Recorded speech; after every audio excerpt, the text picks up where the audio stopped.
ان کا جو بنیادی ایک نقطہ تھا وہ یہ تھا کہ پاکستان قرض کے دلدل کے اندر ڈوبتا جا رہا ہے. سی پیک کی وجہ سے پاکستان کے اوپر اور چین کے قرضے اس حد تک بڑھتے چلے جا رہے ہیں کہ پاکستان کی معیشت اس بوجھ کے تلے دبنا شروع ہو گئی. اس میں تو کوئی شک نہیں کہ پاکستان کا اس وقت جو بیرونی قرضہ ہے وہ ایک اس حد تک بڑھ چکا ہے کہ جس کا بوجھ جو ہے اس کی وجہ سے معیشت کی ترقی پہ اس کا اثر پڑ رہا ہے, اثر انداز ہو رہا ہے. اور آج سے سال ڈیڑھ سال پہلے تو انتہائی خطرناک صورتحال ہماری ڈیولپ ہو گئی تھی, لیکن اس کی بنیادی وجہ جو ہے اس کا چائنا یا نان چائنا سے کوئی تعلق نہیں ہے, کیونکہ آپ کی برآمدات نہیں بڑھی, آپ کی درآمدات تیزی سے بڑھتی چلی گئیں. اس لیے اس خسارے کو پورا کرنے کے لیے آپ قرضے لیتے چلے گئے, آپ کے اوپر قرضوں کا بوجھ بڑھتا چلا گیا.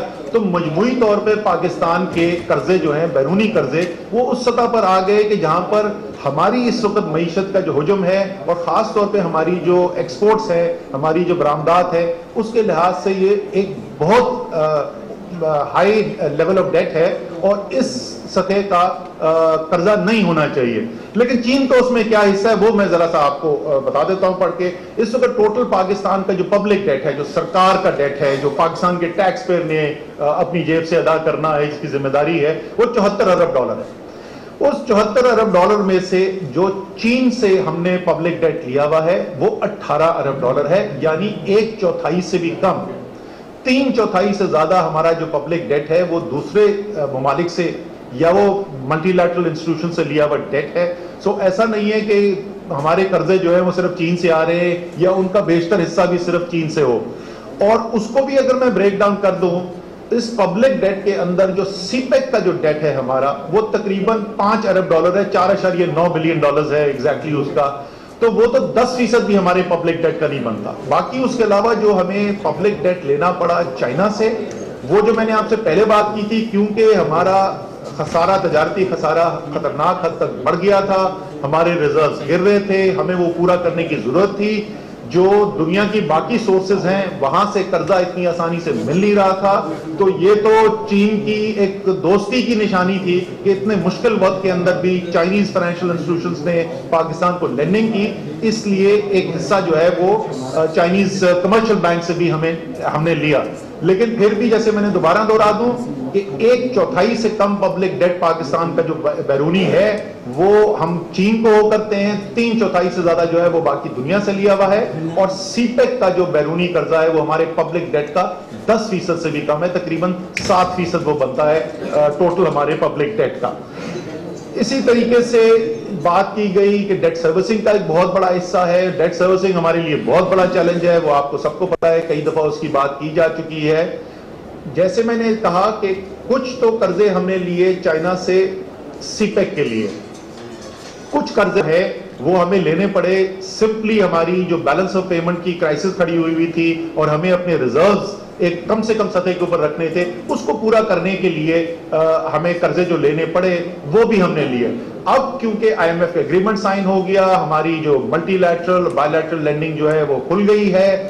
خاص طور پہ ملٹی لیٹرل سورسز جو نان پروجیکٹ لینڈنگ ہماری بند ہوئی تھی وہ Asian development bank, world bank وغیرہ سے اب کھل چکی ہے. تو آپ اگلے کچھ سالوں میں, اگلے 2 سال 3 سال کے اندر دیکھیں گے کہ بائی لیٹرل ڈیٹ جو ہے وہ جو چائنا سے ہمارا لیا ہوا جو کمرشل ہے, وہ کمرشل ڈیٹ میں آپ کو تیزی سے کمی آتی ہوئی نظر آئے گی, کیونکہ آپ اس کو ری پے کریں گے اور وہ multi lateral long term debt کے ساتھ سبسٹیٹیوٹ ہو جائے گا.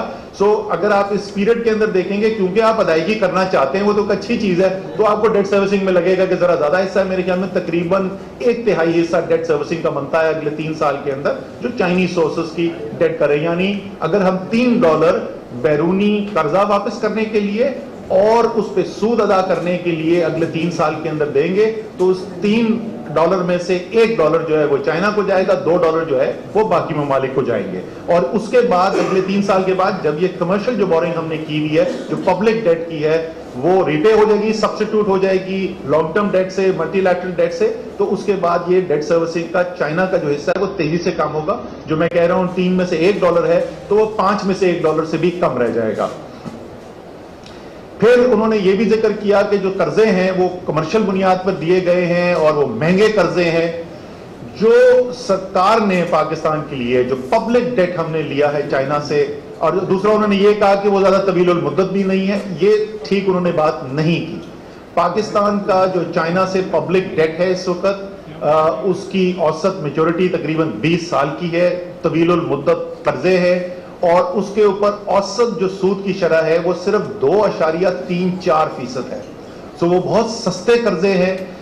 یہ ایبسولوٹ میں آپ کو بتا رہا ہوں, فکس ریٹ جو ہے 2.34% اوسط بنتی ہے, اور جو گرانٹ ایلیمنٹ جو ہے ساتھ جو ایسوسیٹڈ ہے, کیونکہ جیسے میں نے شروع میں عرض کیا کہ کچھ چیزیں جو ہیں وہ گرانٹ کی بنیاد کے اوپر بھی وہ دے رہے ہیں, اگر میں اس کو بھی شامل کر دوں تو جو اوسط جو قرضے کے اوپر جو سود کی شرح ہے وہ تقریباً 2% رہ جاتی ہے. یہ تو اعداد و شمار تھے. پھر انہوں نے جو بات کی کہ پاکستان کا ڈیولپمنٹ, آگے جو ترقی پاکستان کی ہونی ہے اس کی ترقی جو ہے وہ محدود ہو جائے گی. اس سے یہ بالکل نہ صرف درست نہیں ہے بلکہ ان کا تجزیہ جو ہے وہ حقیقت سے مکمل طور پہ مترادف ہے. یہ جیسے میں نے عرض کیا کہ ہمارے جو پہلا فیز تھا جو سی پیک کا جو مکمل کیا گیا, اس میں زیادہ تر انویسٹمنٹ جو ہے وہ گئی ہماری روڈ انفراسٹرکچر کے اوپر اور انرجی پروجیکٹس کے اوپر. تو ہمارے پاس ایک صنعتی ترقی کرنے کے لیے ایک انفراسٹرکچر کی بنیاد آ گئی, اور اس بنیاد کے اوپر پاکستان نے اب آگے کام کرنا ہے, اور جو دوسرا فیز ہے سی پیک کا وہ جاری اس طرف رہا ہے.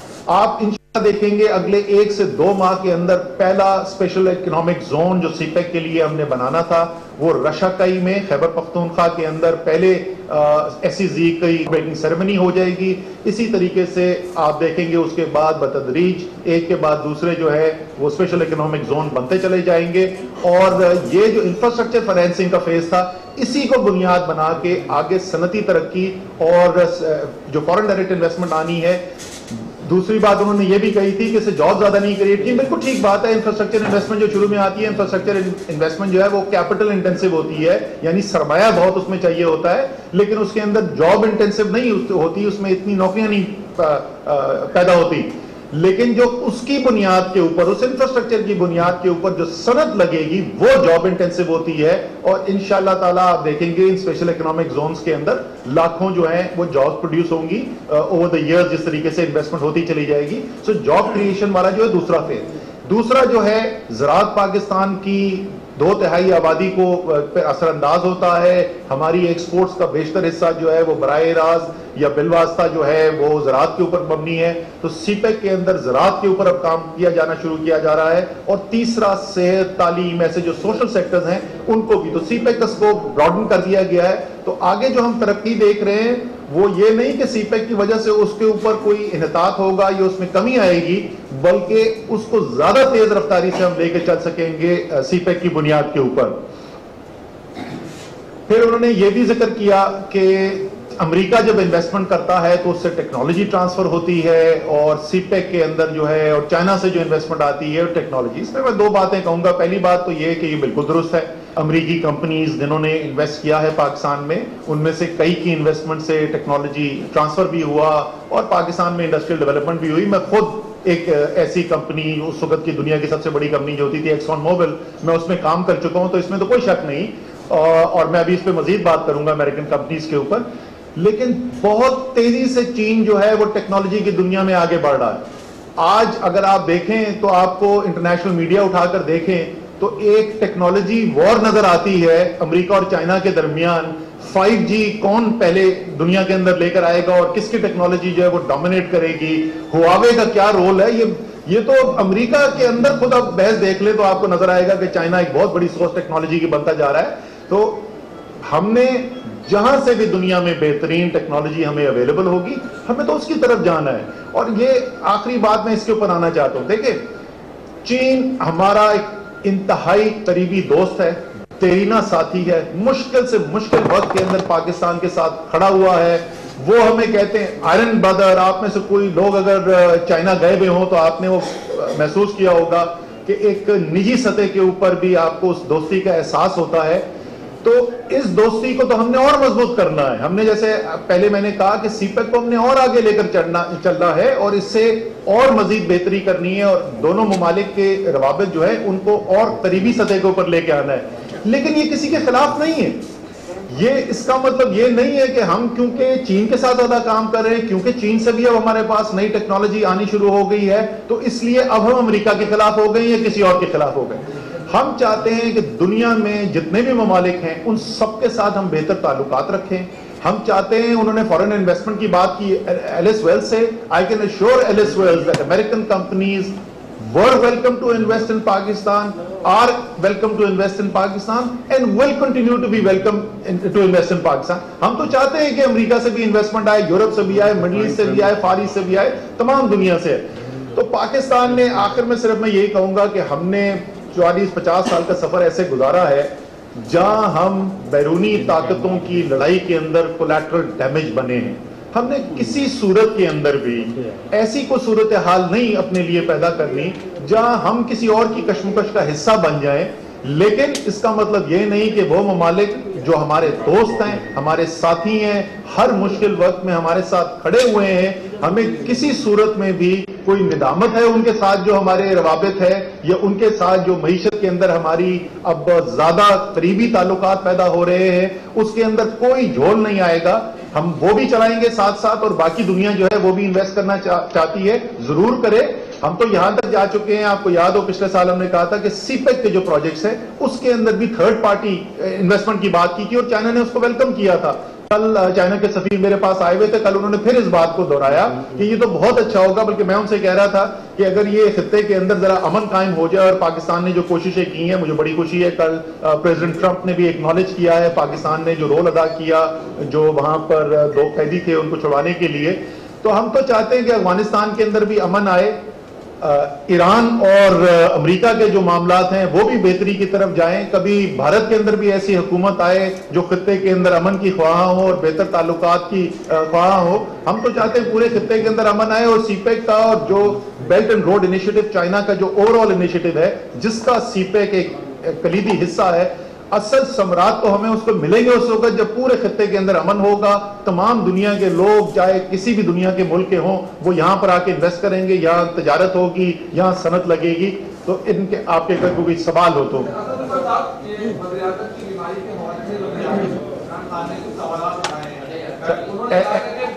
سر ایسا کریں، میں آپ کو سمجھ گیا سوال. ایسا کرتے پہلے سی پیک اور جو ایلس ویلز کی اسٹیٹمنٹ ہے اس پہ سوال لے لیں، پھر میں آ جاؤں گا اس کے بعد.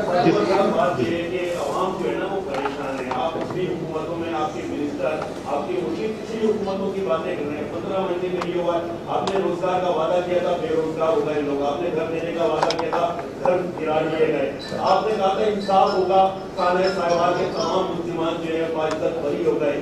تو لوگ تو چور اور ڈاکوں کو شدت سے یاد کرنے لگے. تو آپ کس طرح کا سسٹم لے کے آ رہے ہیں؟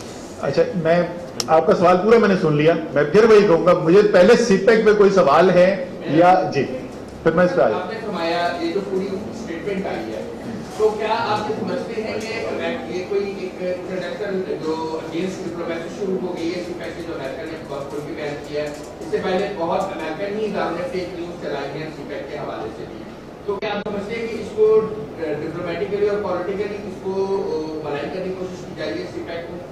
دیکھیں اس میں تو کوئی شک نہیں کہ سی پیک کے خلاف باقاعدہ ایک کیمپین چلائی گئی، اس میں تو کوئی شک نہیں ہے، اور وہ کیمپین جو ہے وہ پاکستان کے اندر بھی چلی، وہ پاکستان کے باہر بھی چلی. یہ امریکہ کی حکومت اس کے اندر شامل تھی یا نہیں تھی یہ تو میں نہیں کہہ سکتا، لیکن یہ جو آپ کو نظر آ رہا ہے اس وقت چائنا اور امریکہ کے جو آپس میں تعلقات جو تناؤ ذرا بڑھ رہا ہے، کشیدگی بڑھ رہی ہے، تو اس کا آپ سمجھ لیں کہ یہ کولیٹرل ڈیمیج ہمیں نظر آتا ہے، اسی سے جڑا ہوا نظر آتا ہے. آپ درست بات کر رہے ہیں، میں پھر وہی دہراؤں گا، ہم اپنی دوست سے پیچھے نہیں ہٹیں گے لیکن ہم کسی اور کی جو آپس میں ٹسل ہے اس کا حصہ بھی نہیں بننا چاہتے. یہ تعصب جو ہے نا جب سے آپ کی حکومت آئی ہے تو یہ تعصب پیدا ہوا کہ آپ کو سیٹیں کو پسند نہیں کرتے. عام طور پہ اس حوالے سے کیونکہ آپ کو غداری اور میاں نواز شریف کے دور میں چائنا زیادہ قریب نظر آیا پاکستان میں، اور اس وقت کے جو زمینی حقائق ہے اس سے یہی لگ رہا ہے کہ شاید آپ کے ترجیحات اس سیٹے کے کوئی سیکنڈ یا تھرڈ پوزیشن پر ہے. تو یہ اس طرح کیوں ہے اور اب آپ سیٹے کی سپورٹ کیوں فرنٹ پہ آ گئے ہیں جبکہ پہلے تک تو سیٹے میرے خیال میں آپ کے ترجیحات میں نہیں تھا؟ ایسا ہے نہیں، بہت سوال آپ کا بہت اچھا ہے. یہ